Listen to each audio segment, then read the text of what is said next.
নমস্কার। অম্বুবাচীতে এমন কি কাজ করলে আপনাদের বাড়িতে, আপনাদের গৃহস্থে অশুভ প্রভাব পড়বে না, সেটা আমি আপনাদেরকে জানাবো বলেছিলাম। অম্বুবাচী হচ্ছে মা সতীর অশুচি অবস্থা।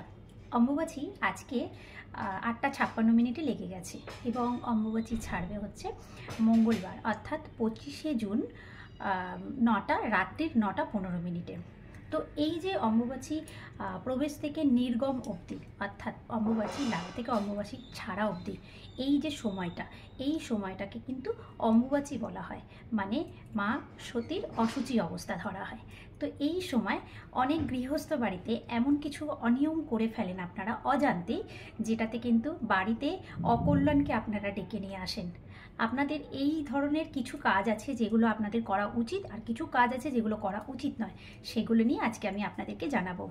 তার আগে আমি আপনাদেরকে জানিয়ে দিই যে অম্বুবাচী অবস্থায় এখন যারা জানেন না, যারা সময়টা জানেন না, আজকে 8:56, সকাল 8:56 অম্বুবাচী প্রবেশ করে গেছে। তো এই অবস্থায় যারা করে ফেলেছেন তাদেরকে তো আর কিছু বলার নেই, যারা সাবান শ্যাম্পু মেখে ফেলেছেন। অম্বুবাচী অবস্থায় কী কী করণীয় আর কী কী করণীয় নয় সেটা প্রথমে জানুন। করণীয় হচ্ছে, বাড়ির মহিলারা বাড়ির প্রত্যেক সদস্যদেরকে একটু অ্যালার্ট করবেন যেন এই যে 3 দিন, 3.5 দিন অম্বুবাচী অবস্থায় কোনো সদস্যরা যেন সাবান বা শ্যাম্পু ব্যবহার না করেন, এবং বাড়িতে যেন কোনো কাপড়, এই 3 দিন যেন কোনো কাপড় জামা না কাচা হয়। এই 3 দিন কোনো কাপড় জামা থুপে থুপে কাচবেন না। অনেকে আছে, অনেকে হাতে কাপড় কাচে। তো এখন তো অনেকে ওয়াশিং মেশিনে কাচেন, কিন্তু অনেকে হাতে কাপড় কাচেন। যারা হাতে কাপড় কাচেন তারা যেন সাবান দিয়ে কাপড় যেন না কাচেন। আচ্ছা, এই অম্বুবাচী অবস্থায় বাড়ির মহিলারা কিন্তু সিঁদুর মাথায় দেবেন না। অল্প একটুখানি সিঁদুর লাগিয়ে রাখবেন, যেটা 3 দিন থাকবে সেরকমভাবে সিঁদুর লাগাবেন। কিন্তু এই অম্বুবাচী অবস্থাতে, মানে এই টাইমিংটার মধ্যে কিন্তু মাথায় গুঁড়ো সিঁদুর লাগাবেন না। অম্বুবাচী অবস্থায় এই সময় কিন্তু আপনারা মহিলারা খুব বেশি সাজ প্রসাধনী নিজেদের উপর ব্যবহার করবেন না। যারা অফিসের পারপাসে বাইরে বেরোন তাদেরকে সাজতেই হবে, কিন্তু যতটুকুনি না হয় ততটুকুনি করবেন। অম্বুবাচী অবস্থায় কিন্তু নখ এবং চুল কাটবেন না প্রত্যেকটা সদস্য। বাড়ির প্রত্যেকটা সদস্যরা কিন্তু নখ চুল কাটবেন না। মহিলারা কোনো কাঁটা জাতীয় কোনো গাছে হাত দেবেন না এই 3 দিন। মহিলারা এই সময় পাতি লেবু খাবেন না অম্বুবাচী অবস্থায়। কিছু কিছু জিনিস থাকে, আপনারা অজান্তে হয়তো সেই ভুলটা আপনারা করে ফেলেন, যেটাতে কিন্তু পরবর্তীকালে আপনাদের বাড়িতে অশুভ প্রভাব পড়ে।